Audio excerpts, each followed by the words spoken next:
그리스도인의 정체성을 말할 때 보통은요, 종인가, 자유인인가 라는 제목을 이렇게 정하는 게 보통인데, 저는 오늘 종인가, 주인인가 라고 제목을 정했습니다. 하나님의 본체이신 예수님이 이 땅에 종으로 오셨고, 아버지께 순종하시며 당신의 백성을 살리기 위해서 생명도 아낌없이 주시는 사랑을 주셨죠. 그리고 이제는 네가 종으로 살아라 라고 하시는데, 저는 자꾸만 이 부분 저 부분에서 주인으로 나서고 주인으로 행세하려는 생각이 자리를 잡고, 또 그런 모습도 보이고 해서 제 자신에게 너는 정말 종으로 살고 있냐? 라는 그 물음이 계속 되어지더라고요. 아무튼 주 앞에서 우리가 종으로 살아야 되는 건 분명합니다. 종이 무엇인지를 안다면, 그리고 종이 어떻게 해야 하는지를 안다면 우리는 종으로 잘 살 수 있을까요? 안다고 다 된다면 우리는 못할 것이 없겠지만, 사실 그렇다고 굳이 너는 아는데 그렇게 못해 라고 잣대를 갖다 대가면서 우리 스스로에게 낙심을 줄 필요도 또한 없다고 생각합니다. 세상에 나가서 종으로 살래, 주인으로 살래 라고 물어보면 아마 열의 아홉? 아니 세상은 열의 열은 내가 왜 종으로 살아, 주인으로 살지. 기왕에 사는 거 주인으로 살면서 다른 사람도 부리고 살면 좋지 않아. 왜 남의 종으로 살아야 하지? 라고 하는 대답이 보편적일 것 같아요. 세상 가치는 그게 맞기 때문이죠. 요즘 아파트 경비원 하시던 분이 스스로 목숨을 끊어서 이야기가 연일 뉴스에 나오고 있습니다.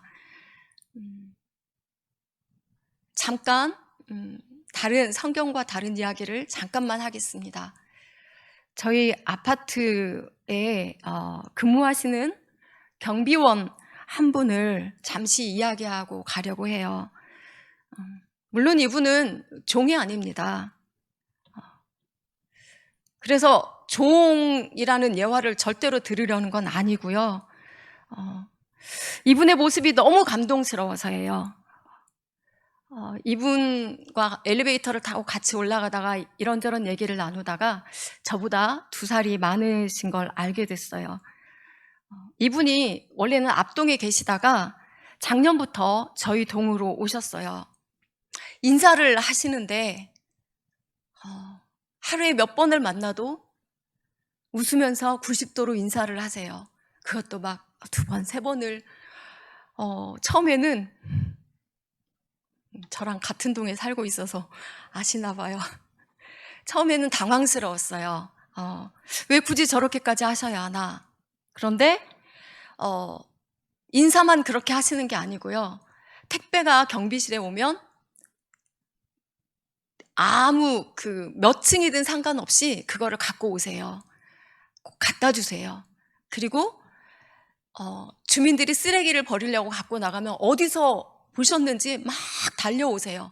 그래서 그 쓰레기를 굳이 당신이 받아서 당신이 갖다 버리세요.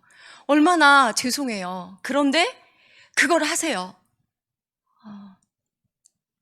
겨울에 사실 이분이 아파트에 우리 동에 오시기 전에는 저희 엄마가 겨울에 눈에 미끄러져서 눈을 이렇게 안 치워가지고 좀 다치신 적도 있었거든요. 저희 집에 오시다가. 근데 이분이 오신 뒤에는 걱정할 일이 없어요. 눈이 와도 아무리 가을에 낙엽이 떨어져도 그냥 깨끗해요.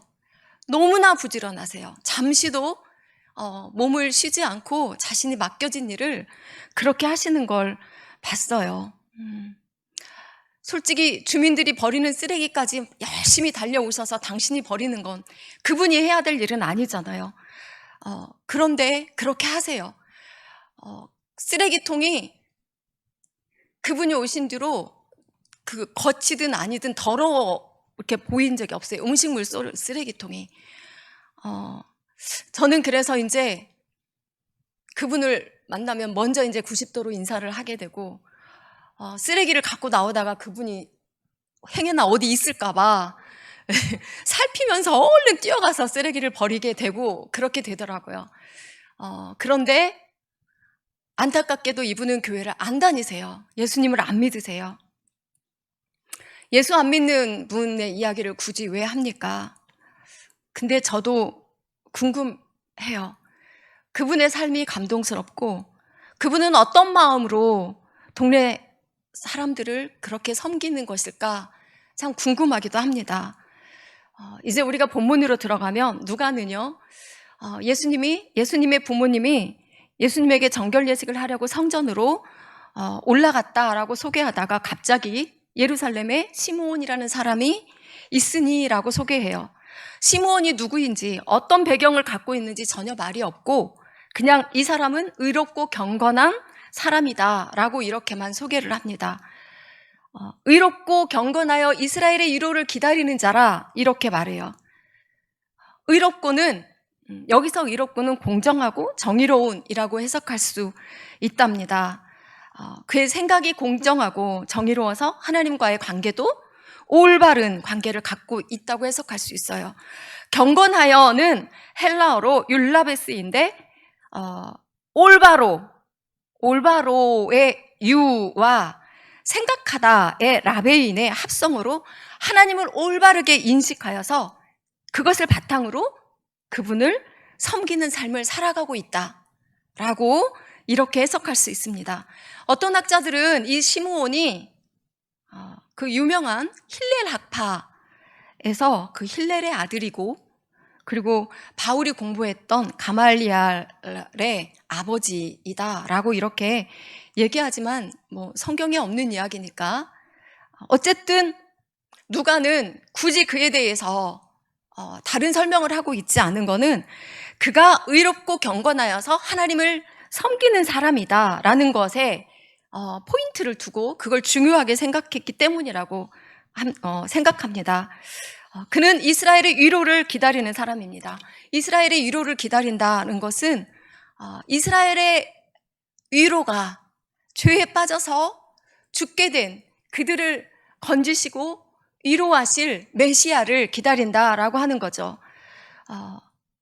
그리고 그렇게 살고 있는 시므온에게 성령이 그 위에 계시더라 라고 이렇게 말합니다.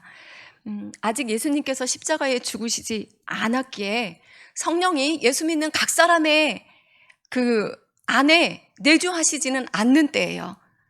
그런데도 성령이 교회에 계시더라 라고 말해요. 구약시대 때는 하나님께서 당신의 사역을 위해 필요할 때마다 택하시고 부르신 자들에게 성령을 부으셔서 그렇게 일하셨던 것을 보게 돼요. 근데 지금 시몬에게 사용한 성령이 그 위에 계시더라라는 이거는요, 문자적인 의미로는 성령 안에서 계속 성령의 지배를 받아왔다라고 이렇게 풀이할 수 있습니다. 성령께서 항상 그와 함께 계셨다는 거예요. 하나님이 시므온을 어떻게 보고 계시는가를 알 수 있습니다. 하나님께서 그에게 사명 하나를 맡기셨어요. 그게 뭐냐면 그가 성령의 지시를 받아서 주의 그리스도를 보기 전에는 네가 죽지 아니하리라 라는 그 사명을 받았어요. 그것은 이스라엘의 위로를 기다리면서 경건하게 하나님을 섬기던 시므온에게 정말 큰 은혜이고 놀라운 일이 아닐 수 없죠. 성령이 함께 계시면서 성령의 지시를 받는 것이라면 하나님께서 분명히 그 일을 이루실 것이고요. 시므온을 통해서 아기 예수를 구원자로 메시아로 선포하게 하실 것입니다. 그리고 드디어 어느 날 성령의 감동으로 성전에 들어가게 됩니다. 그때 마침 예수님의 부모님이 아기 예수를 안고 들어오는 것을 보게 되었어요. 그때 시므온은 아기 예수님을 안고 하나님을 찬송합니다. 누가복음 2장에 나오는 시므온의 찬송은요, 마리아의 찬가와 그리고 사가랴의 찬가와 합해서 신약에 나오는 아주 유명한 3대 찬가입니다. 시므온은 찬송의 첫 부분에서 우리가 바로 오늘 읽은 하나님을 부르는 그걸 볼 수가 있는데 이렇게 부릅니다. 주제여, 주제여 라고 불러요. 보통 성경에서 쓰는 종의 주는 키리오스를 써요. 신약에서만, 제가 찾아본 건 아니고요, 봤어요. 신약에서만 749번이 키리오스로 등장한다고 합니다. 그런데 여기서의 주는 데스포테스를 써서 한 신약에서 10번 정도 나온다고 합니다. 하나님의 절대적인 소유권과 그 무엇과도 비교할 수 없는 하나님의 권능을 나타낼 때 사용한다고 합니다. 시므온은 하나님의 절대 주권을 인정하는 자입니다. 그래서 주제여 라고 부릅니다. 그리고 시므온은 자신을 종이라고 부릅니다. 여기서 종은 많이 들으셔서 아실 거예요. 둘로스입니다. 값을 주고 산 노예가 아니에요. 주인의 사랑에 감사하고 감격해서 주인을 자발적으로 사랑하는 종입니다. 이 종은 일정 계약 기간이 끝나면 그냥 그 종의 상태가 없어지는 그런 게 아니에요. 처음부터 죽을 때까지 철저히 종된 인생입니다. 그런데 그런 종된 인생일지라도 주인과의 관계는요, 영원한 가족 같은 신뢰의 관계가 바로 이 둘로스의 관계입니다. 이 종의 관계예요. 오늘 말이 좀 어려운데요. 둘로스는 데오에서 온 거예요. 이 의미는 줄로 단단히 묶는다라는 거예요. 주님께서 당신을 우리에게 딱 묶으셔서 함께 하신다는 것입니다. 그런 의미에서 이 종은요, 스스로 주인을 선택하여서 종된 자라기보다 주인이 한없는 사랑으로 종을 택하고 그 줄로 종을 묶었다라고 볼 수가 있어요. 주인과 완전히 결합되어 있어서 죽어도 주인을 위해서 죽고 살아도 주인과 함께 사는 그런 관계입니다. 이 종은요, 주인이 자신을 얼마나 사랑하는지를 알아요.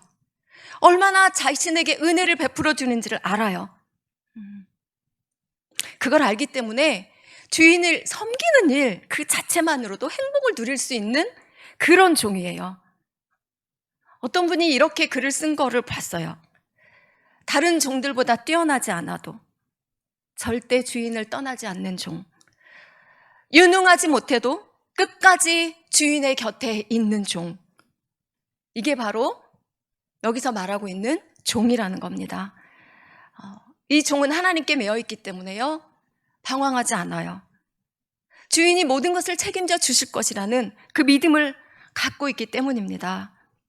바울은 로마서 1장 1절에서 예수 그리스도의 종 바울은 사도로 부르심을 받아 하나님의 복음을 위하여 택정함을 입었으니 라고 말해요. 맨 처음에 자신이 예수 그리스도의 종인 것을 먼저 밝힙니다. 죄송합니다.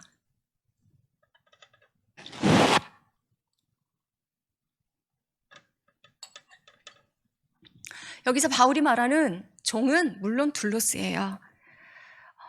바울은 주님과의 관계에서 자신이 어떤 존재인가를 알아요. 철저히 이해하고 있기 때문에 나는 예수 그리스도의 종이다 라고 고백할 수 있습니다. 종은 자신이 섬기는 주인이 자신의 주인이 되시기에 정말 완전히 합당하신 분이라는 걸 알게 되기 때문에 참된 종이 될 수가 있어요. 종이지만 주인과의 관계에서 인격적으로 결합되어 있어요. 그래서 신뢰와 기쁨으로 섬기는 사람입니다. 참되게 섬기는 주의 종은요, 주인이 얼마나 사랑이 많은 분이고 완전하시고 나는 그분 앞에 감히 나갈 수 없는 그런 사람이라는 것을 알고 있는 겸손한 사람이에요. 성경에서 그 겸손한 사람을 누구를 찾아볼까라고 고민을 하다가 이 사람은 분명히 성경에서 나는 주의 종이란 말을 하지 않아요. 그런데 저는 오늘 이분을 갖고 왔어요. 그 겸손한 사람은 누구냐면 예수님의 발에 향유를 부은 그 죄 많은 여자입니다. 이 여자는요, 종으로서 주님 앞에서 취해야 할 행동을, 주인 앞에서 취해야 할 그 행동을 다 한 여자예요. 그 여자는 이미 모든 동네 사람들의 의해서 죄인으로 낙인 찍힌 여자예요. 더 중요한 것은 여자 자신이 나는 엄청 죄가 많은 사람이다. 나는 정말 주님 앞에 나아갈 수 없는 죄인이다 라는 것을 아는 사람이에요. 예수 그리스도의 관계에서 주님을 제대로 섬길 수 있는 종은 자신이 얼마나 큰 죄인인가를 아는 것에서부터 시작됩니다. 향유를 부은 여인의 배경은 이렇습니다. 한 바리새인이 예수님을 자신의 집으로 초대했어요. 그때 이 죄인인 한 여자가 향후 담은 옥합을 가지고 와서 예수님의 뒤로 가서 섭니다. 사실 이 여자가 그 바리새인의 집에 들어갈 때는 용기가 필요했을 것 같아요. 모두가 알고 있는 죄인인 여자가 당대 최고의 그 위치에 있는 바리새인의 집에 들어갈 수 있으리라고는 상상도 못할 일일 수도 있습니다. 그래서 이 여자는 그 집에 들어갈 때 아마 용기가 필요했을 것 같은데, 그런데 이 여자의 하는 행동들을 보면요, 굳이 그런 용기가 필요하지 않았을 것 같아 보여요. 그 손에 이미 작정하고 향유 담은 옥합을 들고 있었거든요. 오직 주님을 위해서 쓰기로 작정하고 왔거든요. 사람들의 비웃음이나 사람들의 저지당함이나 아무런 그 어떤 장애도 그 여자가 예수님 앞에 가는 거를 막지 못했을 것 같아요. 그리고 뒤로 가서 예수님의 발 앞에 서서 눈물로 그 주님의 발을 적십니다. 왜 이렇게 눈물을 흘릴까요? 눈물이 너무 많아서 주님의 발을 머리털로 닦아야 될 만큼 그 엄청난 눈물을 흘리죠. 자신이 죄인인 것을 너무나 처절하게 알고 있기 때문입니다. 그리고 그런 자신을 사랑하시는 주님, 자신의 죄를 씻어주실 분이라는 것을 알기 때문입니다. 이 죄 많은 여자는 자신의 머리털을 풀어서 예수님의 발을 닦습니다.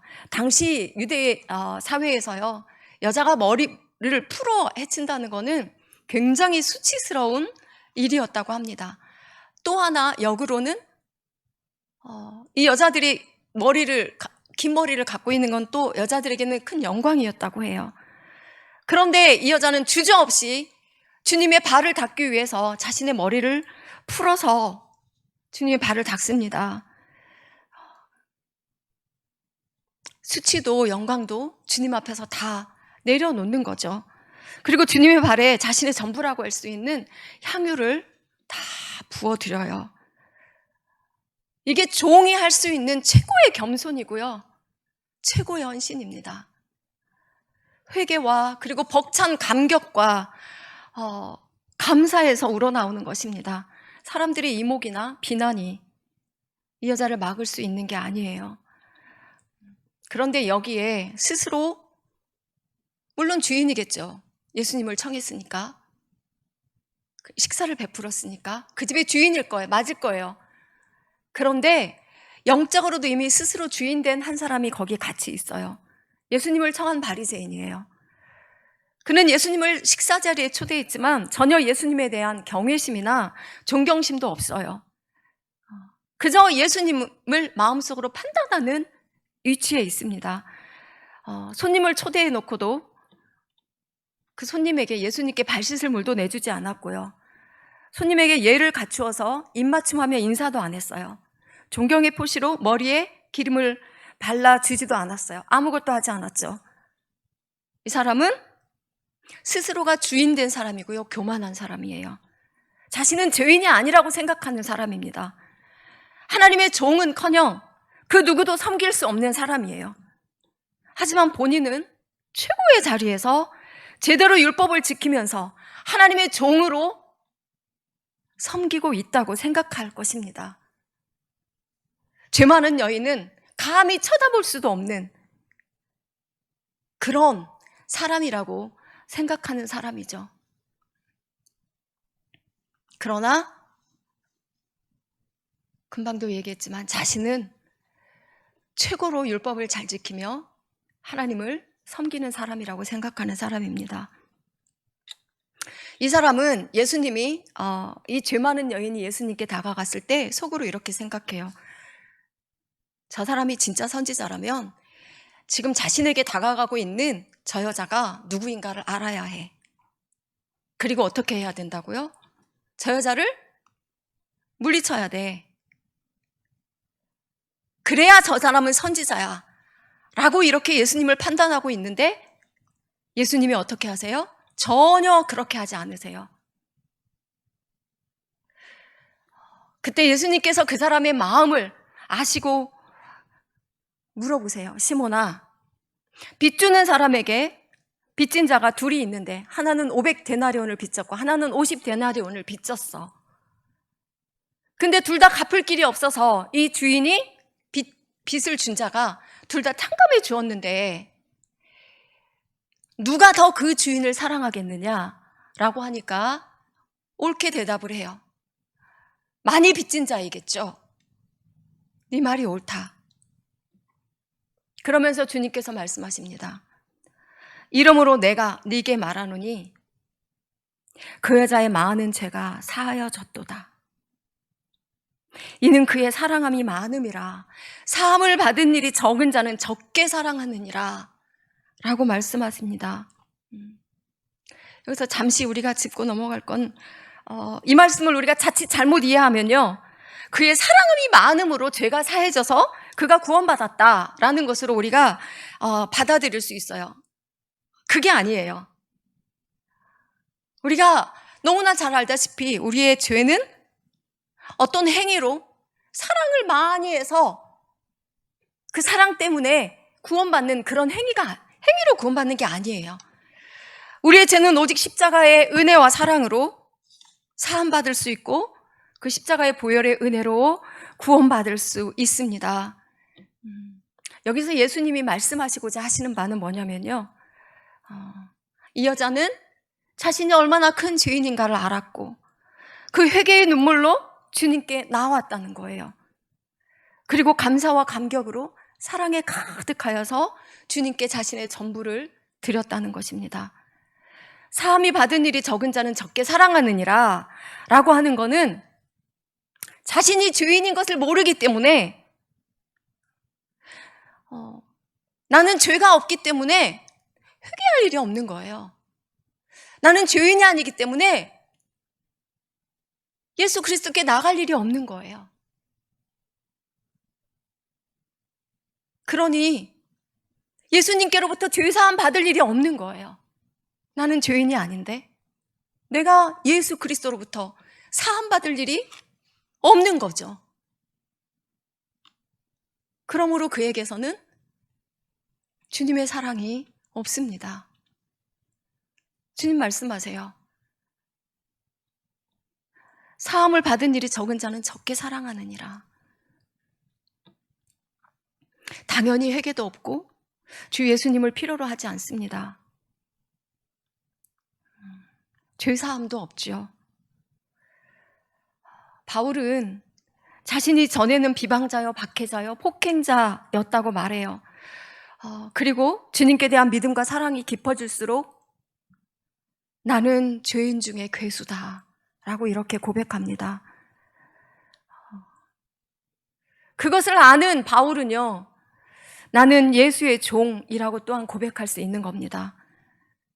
바울은 내 안에 사는 이는 예수 그리스도니 이제 나는 나의 죽음도 유익하다라고 고백하죠.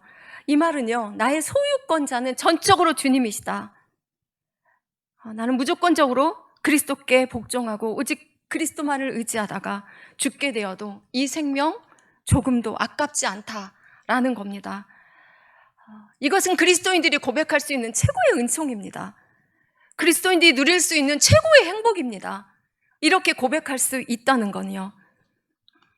오늘 본문의 시므온은 그렇게 하나님의 종된 자로서 하나님의 그에게 주신 그 사명을 다하기 위해서 기다려왔어요. 그가 하나님을 주제여라고 부른 것은요, 자신이 철저히 하나님의 종된 자임을 나타내는 것입니다. 그가 자신의 위치가 어떻든 사람들이 자신을 어떻게 생각하든 상관없이 묵묵히 자신에게 주어진, 부여된 그 사명의 날을 기다리면서 살아왔기 때문에 늘 성령 안에서 살 수 있었어요. 성령의 지시함을 받을 수 있었습니다. 그는 아기 예수님을 안고 그분이 바로 이로자이며 구원자인 것을 노래하고 선포합니다. 누가복음 12장에서 주님이 말씀하시는 복된 종이 바로 그일 거입니다. 주님은요, 종들은 이렇게 하면 복 있다라고 말씀하십니다. 허리에 띠를 띠고 등불을 켜고 서 있으라. 주인을 그렇게 하면서 주인을 기다리라는 겁니다.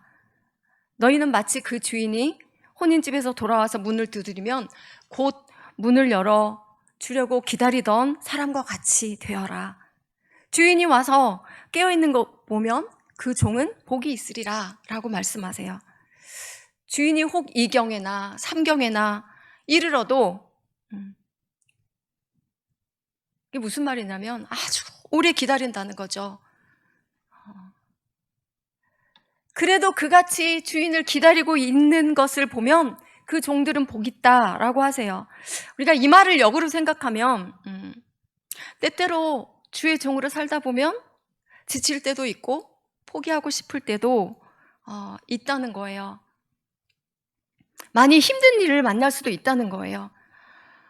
주님은 도대체 언제 오셔서 내 힘든 삶을 다 신원해 주시고 위로해 주시고 잘했다고 칭찬해 주실까? 나는 열심히 했는데 이제 그만 쉬어도 주님이 이해해 주시지 않을까? 라고 스스로를 위로하면서 자신이 해야 할 일을 내려놓지 말라는 겁니다. 그 직무를 쉬게 되면 종은 복이 없다라는 거죠. 이렇게 말하면 우리는 마음에서 이런 생각이 일어날 수도 있어요. 그럼 우리는 언제까지 쉼도 없이 주님의 종으로 살라는 겁니까? 언제까지요? 언제까지?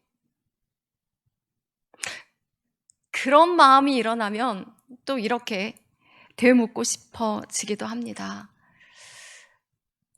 그렇게 쉼도 없이 주님을 위해서 종으로 살고 있습니까?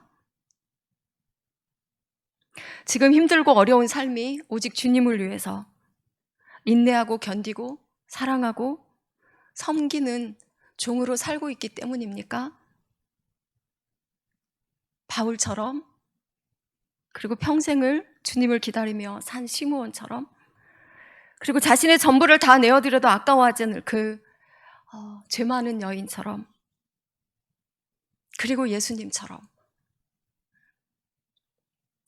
어떻게 그렇게 살아요? 우리도 우리 삶이 있는데요.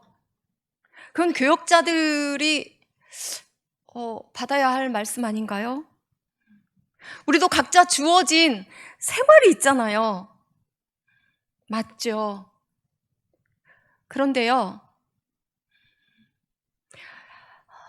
바로 거기서 우리는 주님의 종으로 살아야 합니다. 가정에서, 직장에서, 교회에서, 부모로, 자식으로, 형제의 자리에서 정말 치열하게 주님을 따르는 종으로 살아야 하죠. 그것이 주의 종으로 주님께 내 삶을 드리는 것이라고 봅니다.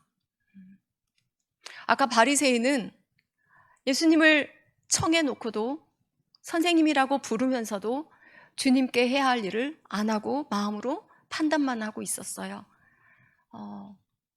우리는 모든 삶에서 누구를 만나든 그를 주님을 대하는 마음으로 대해야 합니다. 성경에는 누가 주인인가를 잘 알지 못하고 사는 자들의 이야기가 여럿 있죠. 대표적으로 부자 청년의 이야기가 있습니다. 그는 예수님께 나와서 영생을 얻기 위해서 자신은 모든 계명들을 다 지켰다고 말을 해요. 그러나 주님께서 그래, 잘했다. 그러면 이제는 네가 갖고 있는 것을 다 팔아서 가난한 자들에게 주고 나를 따르라 라고 그렇게 말씀하자 그 말에 순종하지 못하고 주님을 떠나버립니다. 그는 그 자신이 주인이 된 자예요. 그리고 그가 잘못 알고 있는 것이 있는데 자신은 이미 그 물질에 노예가 되어 있고 그 물질이 자신의 주인이 되어버려 있는 상태인 것을 모른다는 겁니다. 그럼에도 불구하고 본인은 하나님의 계명들을 다 지켰다고, 그래서 나는 영생을 얻을 수 있는 자라고 이렇게 말해요. 현대를 사는 많은 그리스도인들의 모습일 수 있습니다. 하나님을 예배하고 섬기기 때문에 자신의 주인은 하나님이라고 생각하고 자신 있게 말하기도 합니다. 그러나 정작 진짜 자신을 지배하고 있는 주인이 바로 자기 자신일 때가 너무나 많은데 그걸 깨닫지 못하고 살 때도 많죠.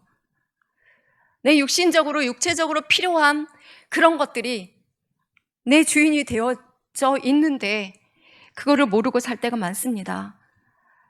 하나님이 나의 주인이고 나는 주 예수님을 위해서 사는 종이라고 말하지만 어느 순간 어느 부분에서는 자신도 모르게 그렇게 주인이 뒤바뀌어 있는 것을 모르는 채 살아가는 우리의 모습이 참 많이 있습니다. 주인의 자리에서 자신도 모르게 우쭐해하고요, 지시하고 판단하고 그런 일들을 우리가 참 많이 겪게 됩니다. 우리는 육신이 이 땅에 살고 있지만 동시에 주 예수님이 우리에게 주신 하나님의 나라를 살고 있는 사람들이에요. 하나님 나라의 사람들로 이미 말씀의 법이 주어졌고요. 하나님 나라의 완전한 주인이신 예수님을 따라 살라고 분명하게 우리에게 말씀하세요. 예수님을 따라 사는 것은 바로 종으로 사는 것입니다. 하나님의 본체이시고 하나님 자신이신 예수님께서 이 땅에 육신을 입고 오셨어요. 오롯이 당신의 자녀들을 살게 하시려고, 그 섬김을 하시려고 종의 몸을 입고 오셨습니다. 멸시와 천대의 십자가를 지시기까지 오직 섬김의 삶을 사셨어요. 우리는 그 은혜로 구원받은 사람들이고 그것을 믿음으로 주님을 사랑하는 사람들입니다. 하나님의 자녀의 권세로 하나님을 아버지라 부를 수 있는 놀라운 은총을 받은 사람들이죠. 항상 주님이 함께 하시면서 우리의 필요를 채워주시고 우리를 도와주시고 우리가 슬퍼할 땐 위로해 주시고 지칠 땐 힘주시는 그런 자녀의 최고의 권세를 가진 사람들입니다. 그래서 우리는 그 은혜에 감사하면서 정말 주님을 닮은 종으로 살고 싶어 합니다. 누구보다 가장 많이 주님을 닮고 싶어 해요. 그런데 안 돼요. 가슴을 치고 때때로 발을 동동 굴러봐도 그 삶을 닮아지지가 않아요. 그러니 우리는 주님께 늘 눈물로 나아가며 기도할 수밖에 없습니다. 오직 주를 바라보며 주를 기다리며 사모하면서 기도할 때 성령의 이끄심 안에서 주님을 따라갈 수 있을 거라고 믿습니다. 시므온은 자신에게 주신 그 말씀 붙잡고 오직 예수님을 기다리면서 살고 있었을 때 성령께서 늘 그 위에 함께 계셨어요. 그리고 그가 그 사명을 감당할 수 있게 하셨습니다. 오늘 우리도 내 힘으로 안 된다는 것을 늘 경험하며 살지 않습니까? 오직 주님을 구하면서 성령 충만을 구하면서 겸손히 종의 삶을 살 수 있게 되기를 축원합니다. 기도하겠습니다.